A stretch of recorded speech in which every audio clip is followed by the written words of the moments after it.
Hello, my name is Sophie Mackrell. I'm part of the Time for Dementia team.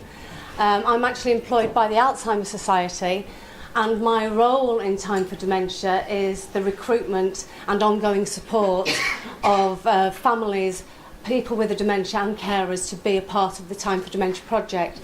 Very briefly, the project is an educational project for medical students in Sussex and nursing and paramedic students at the University of Surrey. And the project involves a pair of students visiting a family where a person has a diagnosis of dementia and their carer regularly over a 2-year period. So today I really wanted to just talk to you about where we're up to with the project.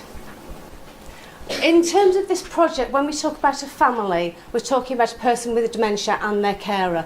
And this doesn't have to be a family member per se, but it can't be a paid carer. So just so you know that that's what we're talking about when we talk about families. So we've had to recruit 69 families for our first cohort of students in Sussex. And we've been very fortunate that we were able to do this in quite a short time scale. We've also recruited 103 families in the Surrey area for the first cohort of Surrey students.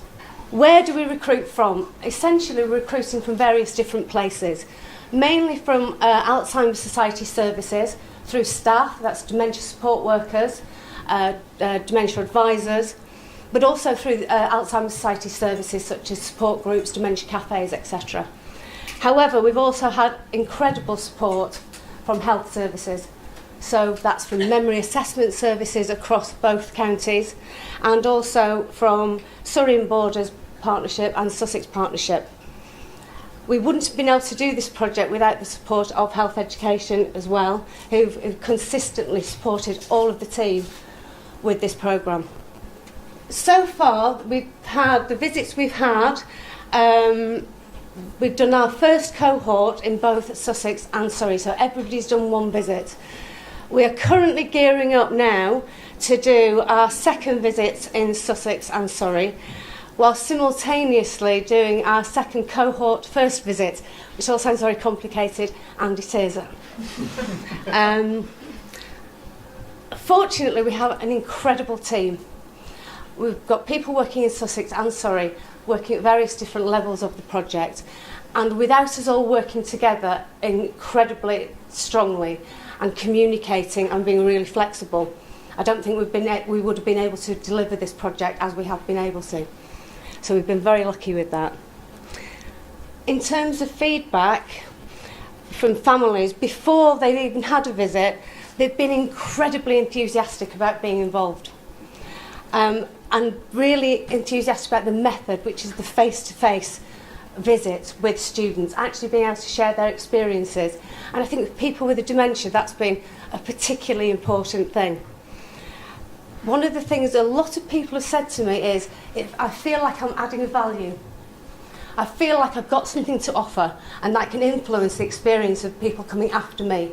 And that's very empowering for people. And I think that's why it's so important that we involve people with dementia and their carers in projects like this. We do follow up with the families after they've had their visits, and what we've found is, and we're really pleased about, is that they feel like they're equal partners in the visit. They don't feel like they're having the visits done to them. They feel very much in control and very much part of it, which is fantastic. With students, we do need to do something more formal in terms of feedback. We've had some informal feedback, which has been very positive, but we are looking at building something in a bit more formal around that. So ongoing, as I said, we're just about to do our second cohort in Sussex, and we need to recruit 80 families for that cohort. We've currently recruited 30 people, and we have about another 15 referrals in, and they're still coming in thick and fast, so we're happy that we're going to hit our deadline for our November visits there. We're then going to start really gearing up to recruit 150 families in Surrey before April, when they will have their first visit. We do have a lot of challenges with this programme.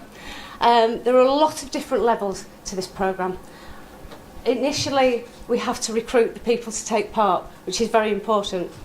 The next step is if they choose to take part in the research element, which Stephanie will be talking to you about in a moment, that there is time to do that research visit before the students visit. So we're constantly working to these deadlines to make sure that everybody can do their bit in time. As I already mentioned, one of the strengths of this project is how fantastic the Time for Dementia team is. We all have to be very flexible. Things are constantly changing, numbers constantly change. Families who have signed up to be involved and have been really passionate about it, when it comes to the visit, might not be able to do the visit for numerous reasons. So we have to be constantly flexible and constantly talking to each other. It's really critical that we offer ongoing support to the people taking part in this project. And we do that by letting the participants know who to contact if they feel they need more support. In addition, we've been really clear with the students that if during a visit they feel that the people they're visiting need more support, that they feed that back, because then we can make sure we put in place the support that they need. And that's part of our commitment to them, really. Some of the challenges we have, as I've mentioned, is although people do sign up, when it actually comes to the visit, for numerous reasons they're not able to do that visit. It could be illness, it could be that circumstances have changed for them, it could be that it's just too much. So we have to constantly balance that. In addition, we've had issues around student numbers and making sure we know which students we're going to have and how many. Some students leave, some students intercalate, take a year out, then they come back. So we're constantly juggling those numbers. Now, we're very, very lucky today because Ellen Jones, who's part of the project, she's a participant in the project with her mum Jane, has agreed to talk to us a little bit about her experience of being involved with Time for Dementia. Thank you. Hello everybody, I'm really delighted to be here. I'm a family carer. My mum, Jane, was diagnosed with vascular dementia and Alzheimer's in 2009. My brother and sister and me looked after her in the community for about 3 years in partnership with paid carers. And in 2012, as the disease progressed and she became increasingly frail, she moved into a fantastic care home in Hove, which is about 10 minutes away from my house, and she's been there ever since. She is now in quite late stage dementia, so she's been bedridden for about 18 months, and she is very physically frail, but she's still talking, she's still smiling, she's still enjoying music and poetry, taste and touch, and particularly chocolate. It's probably true of all of us, actually. I feel absolutely passionately as a family carer about improving the care and support and diagnosis and treatment of people with dementia and their families. And obviously, having a diagnosis of dementia in the family does affect everybody. Everybody's lives have to change. You know, my daughter's life had to change to enable us to look after my mother. All of us had to adapt. I became involved in a family and friends group at the care home I worked in, and then I heard about the research network that Sussex Partnership Trust had developed, and I got involved as a family carer in the research. One of the things that really I felt passionately about was the role of primary care in dementia. And as a family carer, I'd had experiences from the fantastic to the truly awful in relation to primary care. So, for example, my mother's GP, who'd known her for 20 years, I remember sitting there with my mother before she was diagnosed at that first meeting when we just was struggling with these memory problems she'd experienced. And his skill and sensitivity, as my mother said, no, there's nothing wrong, no, I haven't got any problems, and I was trying to say, well, Mum, remember that this happened and that happened and you forgot these things. And he was so skilled the way he both listened to what I was saying, read between the lines, and also undertook the kind of initial diagnostic tests, maintaining my mother's dignity, supporting her with great sensitivity. And it was a really fantastic experience. We also had an absolutely brilliant consultant in the memory clinic who met with as well as talking to my mother, she also met with my brother, my sister and I to help us think and plan ahead as we were struggling to work out, okay, what was the next thing that we needed to anticipate and the next thing we needed to plan to do in relation to my mother's care. And that was absolutely invaluable to have her contribution, for her to give us that time. But I also had the experience of sitting with my mother when she moved to the care home with a new GP, and he totally ignored my mother. He spoke only to me about her. He used words that my mother found upsetting and distressing in relation to her diagnosis. And this was despite the fact that he was GP to 30 residents in a specialist dementia care home. So I have had the whole spectrum of experience. So when I heard about the Time for Dementia study, I really, really wanted to be involved, because to me it seemed the perfect project to actually help all medical students, wherever they're going to end up, to learn about dementia, and from the person with dementia's perspective and the family perspective. So that was the reason that I wanted to get involved. We weren't sure how it would go because my mum's in a care home and because she is in late stage dementia. And I think the original thinking about the project was very much that it should be for maybe people who were still living at home. But the first visit was absolutely fantastic. My mother really responded. The students, I was so impressed with their knowledge, their sensitivity, the skills they chose. They listened so carefully, they picked up on little things my mother had said. They were really, really impressive. It couldn't have gone better. And my mother so enjoyed the visit. She's very sociable, my mum, and she absolutely loved the company and the whole experience of the visit. So we had our first one in March, and we're really looking forward to the next one that's coming up in the next couple of months. So that's all from me. Thanks. Sophie's explained how the programme works, and obviously Ellen's spoken about her experience.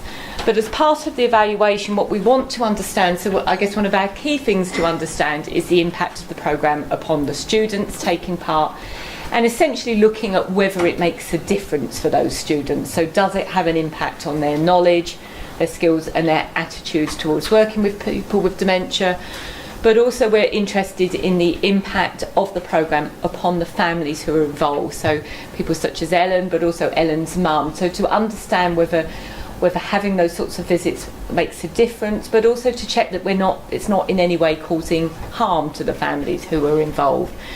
We're keen to understand the factors which might influence those outcomes, so really to try and identify who it works best for and in what circumstances, so that from this project we can develop a model that is, I guess, an optimal time for dementia model, but also can provide advice and guidance to other education providers who might want to set up similar programs. We think it's a fab idea, and we would want to see it running with other universities, but it's obviously building the evidence for that, but also helping others learn from our experience of doing it.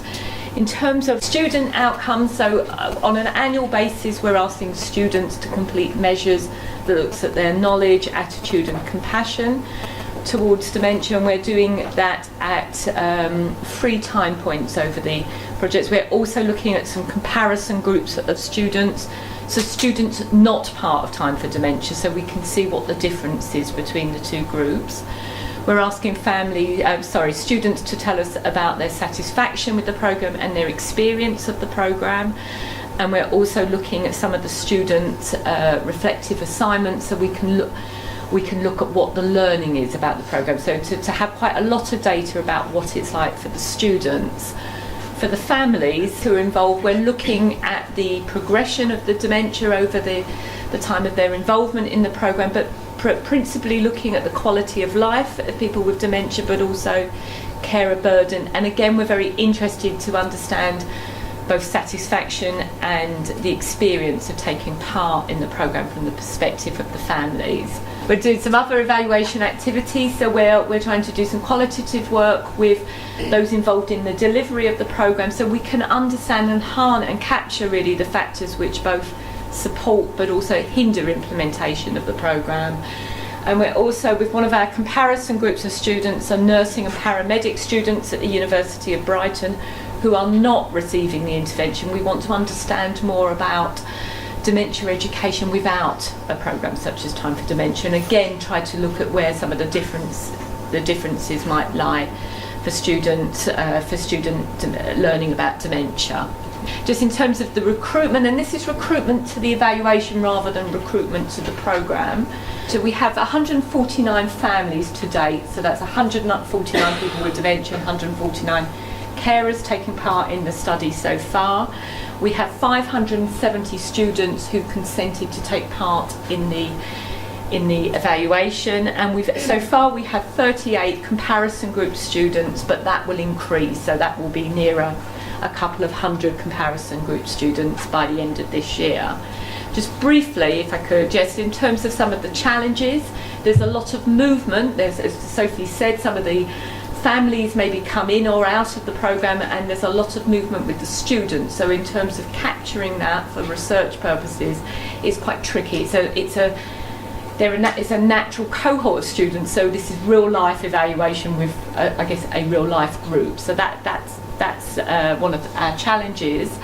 We're also keen to identify, we talk about confounding variables, and what we mean by that is what are the factors that might influence student outcomes, separate, I guess in a sense separate to just being part of the programme. What else might be going on that we might need to capture? We are also quite keen to capture those experiences, and as we're seeing the students and the families annually for the research, how do we capture things that happen between that time? And also make sure we get the balance between feedback for the programme, but also formal research, capturing the information for that, and making sure we don't lose students as part of the follow-up. So we have them engaged in the programme, but just trying to keep them on board for the research.